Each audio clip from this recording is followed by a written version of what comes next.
에베소서 5장 18절부터 21절.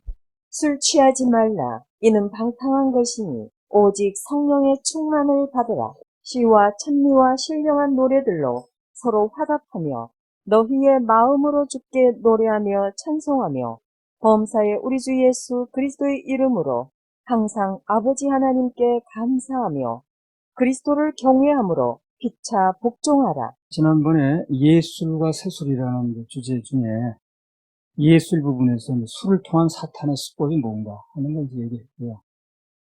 첫 번째 뭘 얘기했습니까? 술을 통해서 위장된 낙원을 제시한다는 거죠.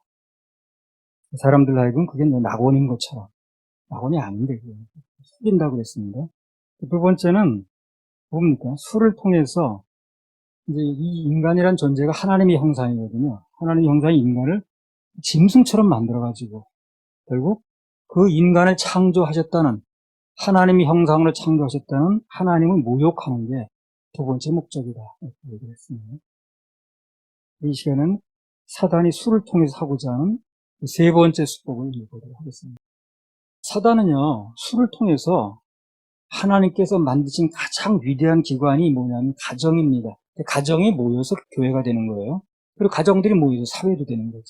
그래서 하나님께서 직접 만드신 기관인 가정을, 그리고 그 모이게 되면 교회도 되고 사회도 되는 건데 그거를 파괴시키는 게 목적이 있어요. 가장 기초 단위가 가정입니다. 가정이 모여서 교회도 되고 그 다음에 또 사회도 이루는 거거든요. 가장 기초 단위가 가정인데 그 가정을 파괴시켜서 그 가정도 망가뜨리고 또 사회나 교회 다 영향 미치게 하려고 합니다. 전에 내가 본 그 위장된 분노의 치유라는 책이 있었어요. 그 지금 나온지 모르겠네요. 위장된 분노의 치유. 그 책을 보니까 이게 사람의 그 인격 형성에 결정적으로 부정적인 영향을 미치는 게 뭐 여러 가지 있겠습니다. 그 중에 가장 결정적인 게 뭐냐면 그 부모가 술을 취했다라든가 알코올 중독이라든가 이게 그 자녀에게 엄청 영향을 미친다는 거예요. 그 어린아이에 있어서 부모, 특히 이제 아버지는 모든 권위의 상징입니다. 그렇잖아요? 아버지를 통해서 권위라는 걸 배워요, 애들이. 이 세상에 태어나서. 사회에 나가서 만난 지는 나중 문제고, 우선 태어나서 가장 먼저 만나는 권위가 아버지라. 가장 먼저 만나는 권위의 상징인 아버지가 술에 취해 있는 거야. 흔들흔들 하는 거야. 그리고 하늘이 막 돌아가는 거야. 하늘이. 그래서 어릴 때의 아이들은 그 아버지를 통해서 하나님을 본다고 해도 과언이 아니에요. 아버지가 하나님 모형인 거예요. 그래서 아버지가 술에 취해가지고 막 제정신이 아니거나 비틀거리고 막 횡설수설하고 하고 그런 걸 보고 자란 아이들은요, 대부분 이 권위나 그 아버지에 대해서 부정적인 경우가 많다는 거예요. 하늘이 흔들려 버린 거예요, 이 아이에게 있어서. 그러니까 안정되지 못하지. 그러니까 아까 얘기한 그 위장된 분노의 치유라는 책에 보면 엮이는 가정이라는 그 표현이 있었거든요. 엮이는. 그 역기능의 가정에 이제 아이들을 이렇게 조사를 해보면, 통계를 내보면 대부분 그 부모의 술이 문제가 된다는 겁니다. 술이 문제가 되는 경우가 참 많다고 그래요. 그 역기능 가정 중에. 그래서 아버지가 막 술에 취해서 비틀거리거나 횡설수설하거나 맑은 정신이 아니거나 그렇게 되면 어린 자녀들에게는 굉장히 그게 영향을 미친다는 거예요. 어떤 하늘이 돈다는 게 하늘이. 그래서 상습적인 그 알코올 중독자들의 자녀들은 커서도 열등의식이 많대요. 심리적으로. 그리고 자존감이 없고. 자존심하고 자존감하고 틀립니다. 자존심은 쓸데없이 내세우는 거예요. 자존감은 나 스스로를 확신하고 이 안정되게 버티는 힘이거든요. 그게 없다는 거예요. 그리고 자존감이 없다 보니까 자기 방어력이 참 높다는 거예요. 합리화시키려고 그러고 뭘 받아들이지 못하고 솔직히 받지 못하는 거예요. 자꾸 답만 쌓으려고 그러고 자기 합리화에 능하고 안 좋은 거거든요. 매사에 집중을 잘 못한대요. 집중. 그렇게 자란 아이들은 나중에 예수 믿기도 참 힘들고 혹시 믿는다고 해도 정서적인 안정과 집중이 잘 안 되다 보니까 신실한 믿음을 가지기가 참 어렵다. 이런 얘기가 나오더라고요. 아무튼 그 술 취한 아버지 밑에서 자라게 되면 그 아버지에 대한 불신은 물론이고 집중력, 없고 자존감이 약하다는 거예요. 통계적으로. 이 술이 가정과 자녀 교육에 얼마나 안 좋은 영향을 미치는지 몰라요. 아무튼 사단은 가정을 파괴하고 사람의 인격을 병들게 하는데 이 술이란 도구를 이용하는 거예요. 그래서 이제 뭐 신문 사회면 같은데 이건 잘 안 봅니다만 전에 그 얘기 많이 해놨거든요. 다 해놓은 거 엄청 많습니다. 여기 보면 모든 사회면에 나는 사고의 3분의 2가 어쨌든 간에 술하고 관련이 있어요. 그리고 특히 남자들은 그 실수의 한 80%가 술 취한 상태에서 저지른다고 해도 과언이 아닙니다. 맑은 정신을 하는 그런 건 그 많지 않아요. 거의 다가 술 취한 관계예요. 96년 6월 21일자인데, 그리고 다 읽지는 않겠습니다. 내용만 간추려보면 그런 얘기예요. 부산에 한 구청 간부가 있는데, 그 사람이 뭐 구청 월급은 모자랐는지, 뭐 돈을 쓰기가 많았는지, 욕심이 많았는지, 무허가 술집을 이제 한 게 된 거예요. 자, 구청에 이제 있으니까 누가 건드리지 않으니까, 그걸 이용해가지고, 무허가 술집을 하다가 이제 걸렸다는 거예요. 그런데 거기다가 뭘 했느냐면 공익요원이라는 게 있어요. 군인이에요, 사실은요. 근무하는 동안은 군인이나 마찬가지입니다. 그 공익요원을 자기 술집 웨이터로 쓴 거예요, 또 이 사람이.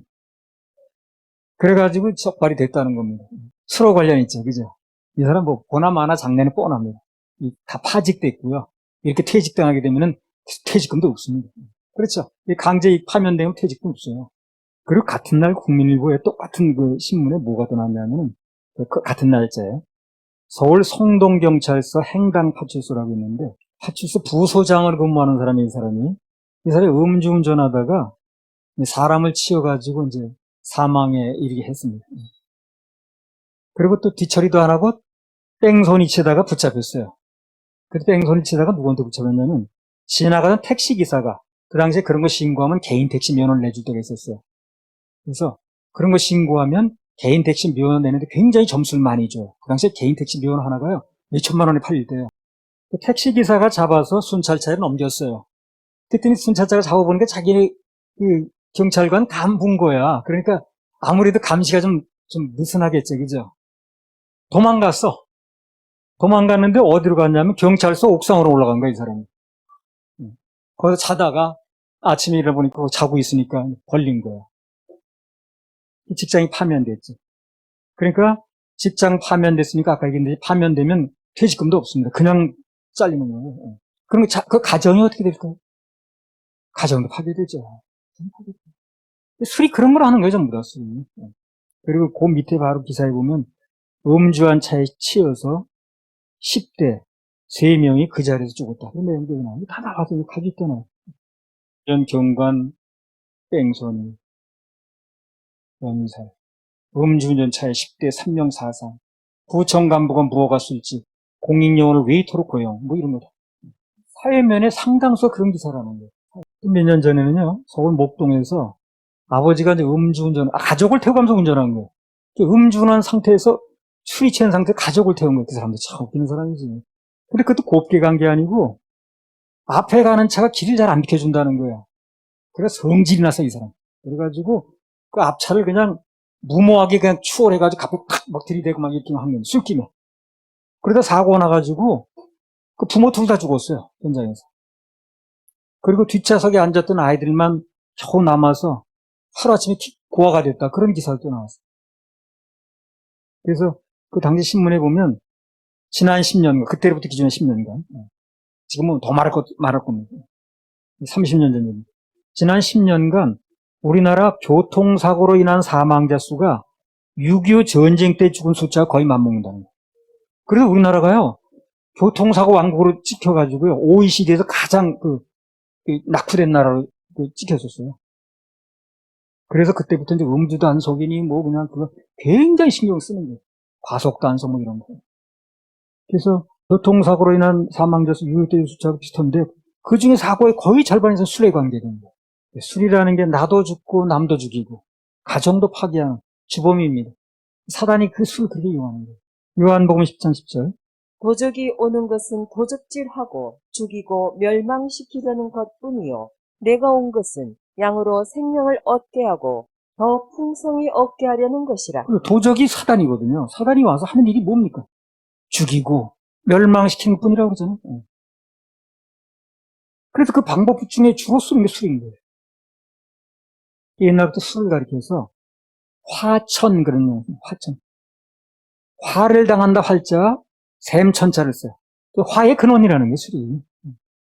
그리고 광약 그런 표현도 씁니다. 광약. 미칠 광자에다 약약자. 미치게 하는 약이라는 거. 그리고 술에 취한 사람을 뭐라고 그럽니까? 술에 취한 사람을. 니치했다 그래, 니치. 그 니치가 벌레 니자예요. 그러니까 벌레처럼 취했다고 말해. 그러니까 술에 취하면 뭐예요, 지금? 사람이 아니라는 거예요, 간단히 말해. 벌레 같다는 얘기다.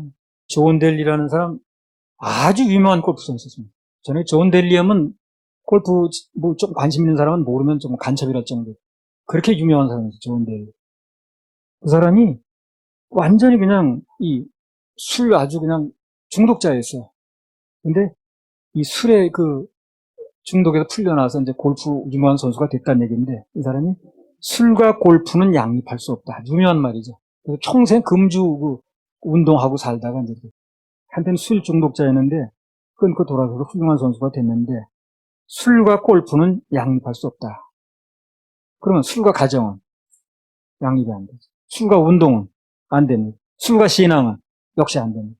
그러니까 다 술하고 양립할 수 있는 건 아무도 없어요. 술은 다 망가뜨리는 뿐이기 때문에 술하고 양립돼가지고 공동으로 건강하게 유지될 수 있는 건 아무것도 없습니다. 그래서 뭐가 제대로 되려면 그게 모든 원인이 되는 술을 끊어야 되는 거죠. 그래, 끊으려고 애쓰지 말고 아예 먹질 말아요. 그리고 알코올 중독자 그 프로그램도 미국에 굉장히 많답니다. 근데 그게 얼마나 고통스럽게 하고 얼마나 사람을 망가뜨리고 얼마나 가정을 파괴하는 걸 전부 얘기하고 이제 그런 프로가 있더라고요.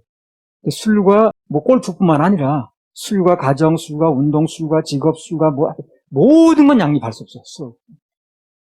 그래서 양립할 수 없기 때문에 술 문제는 반드시 해결하고 우리는 성령수에 취하면 됩니다.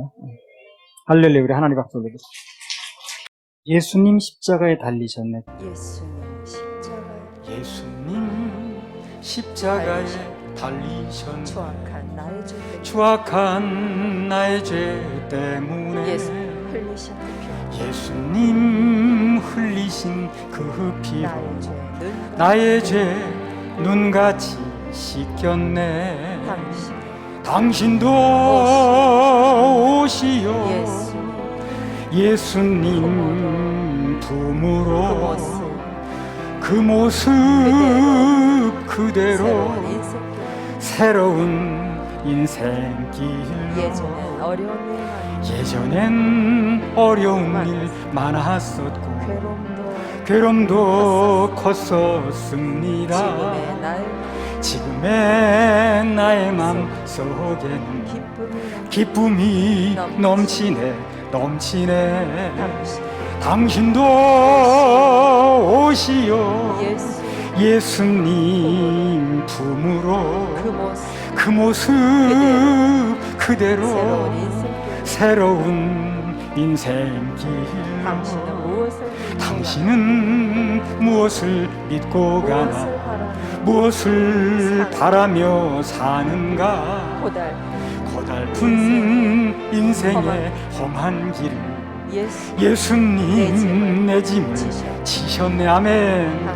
당신도 오시오.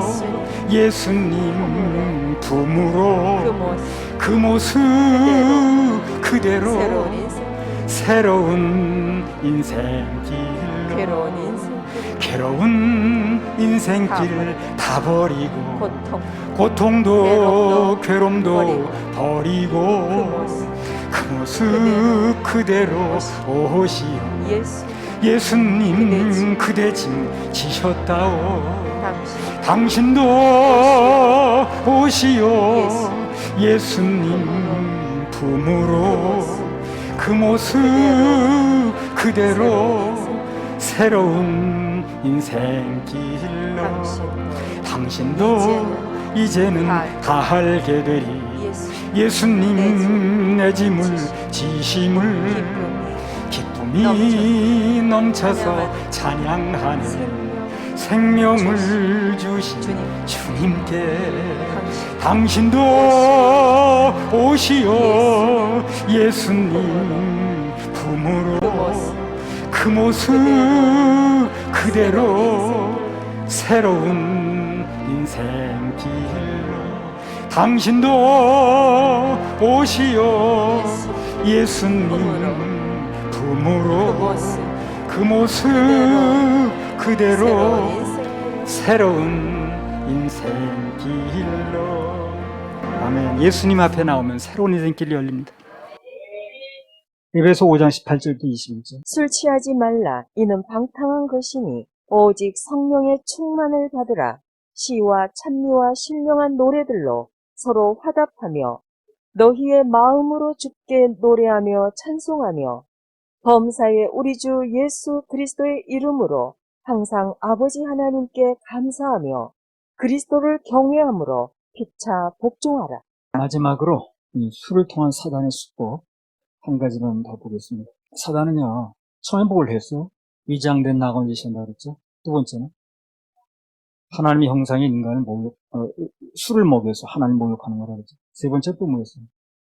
가정을 파괴하고, 또 가정의, 기초도 아닌 가정이 파괴되다 보니까 사회, 또 교회가 영향받게 한다고 그랬어요. 마지막에는 이 술을 통해서 사단은 직접 경배를 받고자 하는 거예요. 직접. 이 술이라는 건요, 이방신, 즉 귀신의 음료입니다. 사람이 먹으라고 나온 음료가 아니에요. 귀신의 음료입니다. 그래서 귀신에 대한 제사 치고 술이 안 들어가는 경우가 없어요. 여러분, 그 제사상에 술 안 넣는 경우 봤습니까? 무덤에 무슨 술 안 뿌리는 거 봤어요? 특별한 경우가 아니면 술이 다 들어갑니다. 제사상에 술을 안 먹는 사람 술은 놓더라고요. 제사상에 반드시 술이 올라갑니다. 제사가 귀신에게 하는 거기 때문에 반드시 술이 들어가는 거예요. 원래 이 술이라는 게 서양에서요, 주로 어디에 많이 사용되냐면 이방 신전들이 많잖아요, 서양에. 서양 그 이방 신전에서 귀신을 섬기는데 술을 썼어요. 그래서 고대 그 에베소 신전 같은 데 보게 되면 그 제사를 드리거든요, 신전에서. 보면 남자 사제들이 술을 먹고 여자 사제들과 아주 음란한 행위를 벌입니다. 그게 아주 공식 행사 중에 하나예요. 모든 이방 그 신들, 거기서 다 술 먹고 음란 행사를 벌이고 그랬어요. 정결한 게 아니에요. 그 무당이 잡도 올라타고 그러고 다 술 채고 합니다. 맑은 정신이 하는 게 아니에요. 다 술부터 많이 먹습니다. 이방 신 중에 바카스 신이라고 있어요. 바카스 신이 여러분 뭔 줄 압니까? 그게 술의 신이에요. 미국에서 해마다 이 바카스 신 기념일이라는 게 있어요. 그래서 그 신을 위한 큰 잔치를 벌여요. 술잔치지, 그래, 한마디로. 그리고 그 잔치가 끝나게 되면 연이어서 뭘 하냐면 술 먹기 대회를 해요. 바카스 신이니까. 해마다 몇십 명씩 죽는 거예요. 참, 미국도 정신 차려야 되나, 볼 때. 정신 차려야 됩니다. 미국이 왜 이렇게 천재지변이 그 많고, 지금 왜 그렇게 나라가 힘을 잃어가고, 한때는 미국 돈이 세계를 지배했는데. 정말 정신 차려야 돼. 아무튼 귀신에게 하는 제사에는 반드시 술이 들어가기 때문에. 그래서 사람들이 술 먹고 예배는 안 드려도 술 먹은 채로 귀신에게 절은 잘하더라고. 술 먹고도 절 잘해요, 진짜. 제사 지낸다 그러면요, 술이 고나해가지고 절들은 잘하더라고. 술 먹고 예배는 못 드리면서. 무당도 술 안 마시면 접신이 잘 안 된대요. 술 기운을 하는 거예요, 이 사람들. 그 맑은 정신을 굿하는 게 아니라니까. 아무튼, 술에 대한 얘기를 하기 시작하면 한도 끝도 없어요. 사단은 매사에 술을 통해서 인간을 방황하게 만들고, 아주 즐기고 있는 거예요, 그냥 즐기고 있는 거예요. 술의 피해가 그거 말고도요, 건강에도 결정적으로 안 좋습니다. 사람 건강에도. 우리 몸에 간이라든가 위장이라든가 십이장, 췌장, 신장, 대장, 소장 어느 부분이든지 술이 들어가면 다 안 좋아요. 제일 직접적으로 간이 안 좋지만 그 외 모든 장기가 다 안 좋은 거예요, 술이 들어가면. 모든 병의 원인 중엔 술이 가장 큰 겁니다. 그래서 무슨 병이든지 걸리면 의사가 뭘 얘기합니까? 술 끊으세요, 그래요. 술 끊으세요. 그건 무슨 얘기입니까? 어떤 병이든지 술이 다 원인이 된다는 얘기라는 거예요. 그래서 허다못해 그 발치를 해도 술 먹지 말라고 그래요. 치아를 치료를 해도 술 드시면 안 된다. 내가 옛날에 그 아폴로 눈병이라고 걸린 적이 있거든요. 그 의사가 신신당부하더라고. 술 먹으면 안 된다. 걱정하지 말라고. 그러니까 다른 사람 먹는 사람이 있나 봐. 술을 먹게 되면 눈의 시력을 완전히 망쳐버린다는 거예요. 그렇다고 이 눈병이 날 때까지 절대 술 먹으면 안 된다. 신신당부하더라고. 그 치과에서 발치하면 그부터 얘기죠. 술 먹으면 안 된다. 자칫하면 생명에 지장 줍니다. 이 혈액이 우리 몸에 피가 돌면서 이렇게 유지가 되는 건데 술이 들어가면 이 혈액이 멋대로 돌아다니는 거예요. 몸의 질소가 무너지니까 자동적으로 병이 오는 거죠. 병이 왜 오는 거예요? 몸의 질소가 무너진 겁니다. 술이 들어가면 피가 멋대로 돌아버리는 거예요. 그래서 몸에 병이 오는 거예요. 이렇게 따져도 저렇게 따져도 영적으로 봐도 육적으로 봐도 신앙적으로 봐도 사회적으로 봐도 개인적으로 봐도 이 술은 안 됩니다. 오늘 이 말씀을 들은 모든 분들은 술에 대한 생각을 바꾸기 바랍니다. 앞으로 자란 청소년도 마찬가지. 술에 대한 유혹이 무지하게 많이 올 거예요, 앞으로요. 학교에서부터 시작해가지고. 그리고 사회 나가면 아주 뭐 의례 그냥 아주 통과 의례를 걸치, 술 먹게 만들 겁니다. 절대 정신 차려야 됩니다. 술을 통해 사단이 어떤 수법을 동원하고 어떻게 인간을 망가뜨리려고 하는가. 그 술과 사탄의 술병 그 예화도 있죠. 술병 10개 먹으면 무슨 돈 준다고 그래가지고 독약이 들었다 그래서 다 먹을 때까지 독약은 없었어요. 나중에 보니까 그 사람이 술 먹고 망가져버린 거예요. 그걸 노린 거지. 그래서 이제까지 예술과 세술, 첫 번째 큰 대지로 술을 통한 사단의 수법 4가지를 소제목으로 얘기를 했습니다. 사단은 인간들로 하여금 하나님 대신 술 찾게 만든다. 그리고 위장된 낙원에 속게 만든다. 그리고 사단은 인간들을 술 취하게 해서 결국 그 인간을 창조한 하나님을 모욕하는 것이다. 사단은 술을 통해서 이 사회와 가정을 파괴시키고 교회에도 영향을 주려고 한다. 그리고 마지막에는 사단은 술을 통해서 자신이 직접 경배를 받는 것이다. 사단이 숭배되는 곳은 반드시 술이 있다는 거예요. 그래서 우리는 그런 것을 절대 속으면 안 됩니다. 다시 안 속아.